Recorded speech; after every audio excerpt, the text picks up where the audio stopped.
motos da humanidade que o homem tenta tornar seu ato de ir e vir mais rápido. Para tal, utilizou elementos disponíveis na natureza. Madeira para fabricar canoas, domesticou animais. Já no século XIX, vários inventores tentaram utilizar a pressão produzida por vapor na água para mover um eixo com 4 rodas, mas foi com Henry Ford que a tecnologia automobilística se disseminou, porque ele inventou a esteira rolante e tornou a fabricação mais padronizada e mais rápida que anteriormente. Em 1919, Ford instala no Brasil sua primeira filial e exerceu um monopólio de produção até 1925, quando a General Motors também aqui se instala. As importações concorriam com essa produção até 1950, quando o presidente Juscelino Kubitschek lança o plano de metas, cujo lema era 50 anos em 5, e com isso tentou nacionalizar a produção. O primeiro carro totalmente fabricado no Brasil foi o Fusca, e Juscelino Kubitschek foi o garoto propaganda desse produto para tentar mudar a mentalidade brasileira sobre os produtos aqui fabricados. Em 1970 e 1980, nós temos a ditadura militar. Mesmo com o milagre econômico, os produtos brasileiros não eram tão bem aceitos devido à sua qualidade. Em 1950, o então presidente Fernando Collor quebra as barreiras alfandegárias e com isso começam as importações. E aí as fábricas aqui instaladas se viram obrigadas a fazer a melhor produção. Com isso, nós temos que o mercado brasileiro ele tem um oligopólio, e é um oligopólio imperfeito atualmente, porque mesmo os carros sendo similares, há alguns opcionais que os diferem. Esse setor, ele cresce cada vez mais no Brasil e há uma evolução dos processos, uma modernização que acontece a cada dia. Então, todo dia estão surgindo coisas novas e a modernização nesse setor ela é constante. O setor automobilístico ele é um dos mais importantes da economia brasileira, movimentando bilhões de reais.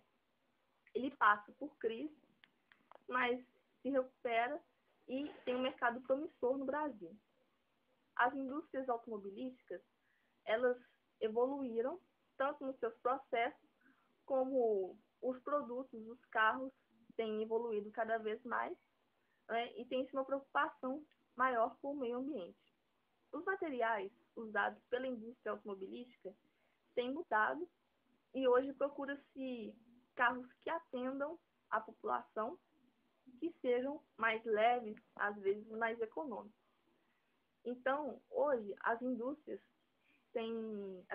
siderúrgicas têm um concorrente, os seus produtos têm um concorrente forte, que é o alumínio e outros produtos com os citados no nosso trabalho.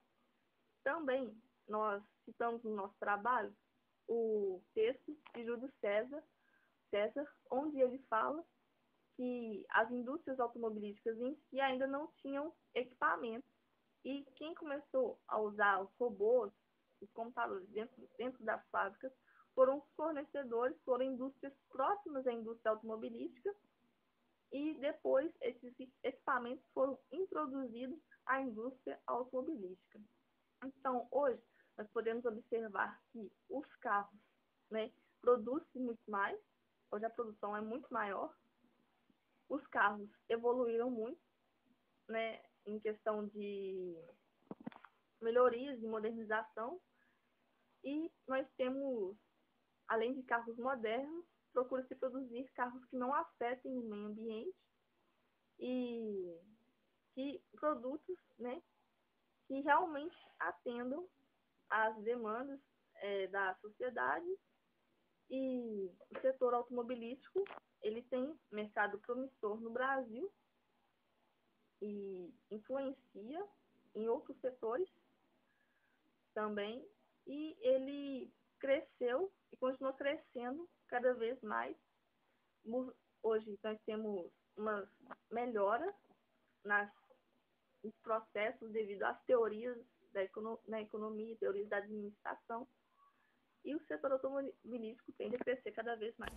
falarei um pouco a respeito do número de empresas atuantes no segmento automobilístico e a participação percentual delas no mercado nacional. Atualmente aqui no Brasil nós temos estabelecidas 9 montadoras. Podemos separá-las no grupo de veteranas, que são as montadoras que estabeleceram-se aqui há décadas. São elas a Ford, a Fiat, a Volkswagen e a General Motors, a GM. Temos também as montadoras entrantes, que são as montadoras que estabeleceram-se aqui após a década de 90, quando o governo lançou um incentivo com a abertura do mercado nacional, justamente para atrair novas empresas. São elas a Toyota, a Honda, a Chrysler, a Renault e a Citroën. No nosso trabalho abordaremos apenas 5 montadoras, que são as maiores representantes do mercado nacional de vendas anualmente. São elas as 4 veteranas, né? A Fiat, a Ford, a Volkswagen e a GM, e uma entrante que é a Renault. Agora vamos mostrar alguns gráficos de participação de vendas delas. Para menor análise dos gráficos, aconselho a pausar o vídeo.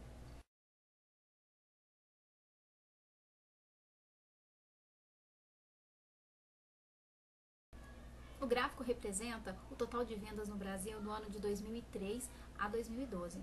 Podemos observar a liderança da Fiat, que se manteve líder em 8 dos 10 anos abordados no gráfico, perdendo apenas em 2004 para a GM e em 2009 para a Volkswagen. Na sequência, temos os gráficos da Ford e da GM. Podemos observar que há um decréscimo nas vendas.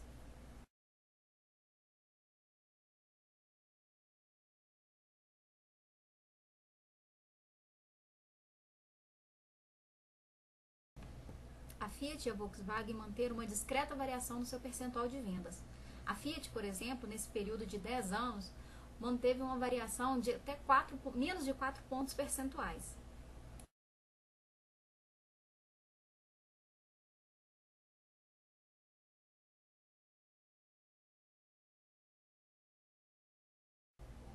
Por último, o gráfico da Renault, que inicialmente apresentou uma queda nas vendas, mas logo após teve um gradativo aumento, caindo apenas em 2012.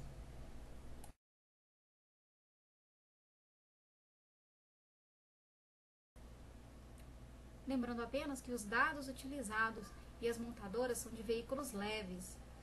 Exemplo bem superficial como Palio, Uno, Strada, Corsa e Celta. Então nós constatamos, né, ao fazer o trabalho, que essas empresas automobilísticas terão que cada vez mais investir em um planejamento estratégico, né? Elas deverão, tendo em vista a questão da concorrência, né, porque são poucas empresas automobilísticas aqui que tem um domínio efetivo sobre o mercado. Então há sempre uma concorrência acirrada dessas empresas para conquistar os clientes e o mercado como um todo. Então, tendo em vista as novas demandas da sociedade, essas empresas terão que investir em tecnologias para que os carros possam emitir menos poluentes, né, no ar. Então, a questão dos gases, né, poluentes que causam aí o efeito estufa e que já está limitado pelo governo aí, né, essa emissão desses gases. As empresas têm realmente que reduzir essa emissão para o bem de toda a sociedade. Outra questão também é a questão da economia de combustíveis, né, que sempre mais as empresas terão que investir nisso, a questão do design, a questão também de veículos cada vez mais leves, né? Então, o mercado realmente, os clientes são mais exigentes e as empresas terão que se adaptar às novas realidades e ter flexibilidade, né? Como é o caso, por exemplo, aqui da Fiat, que é líder, né? Que a gente constatou aqui no trabalho, em vários anos foi líder de vendas.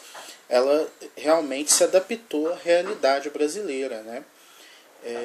Então, além disso, né, essas empresas terão que investir sempre mais na descentralização, como já acontece hoje, né? Só que a tendência é que essas empresas fiquem a cargo mais da questão do marketing, do planejamento E os fornecedores de materiais, né, na questão da tecnologia, ou seja, siderúrgicos, os laboratórios, né, as indústrias todas de fabricação desses materiais.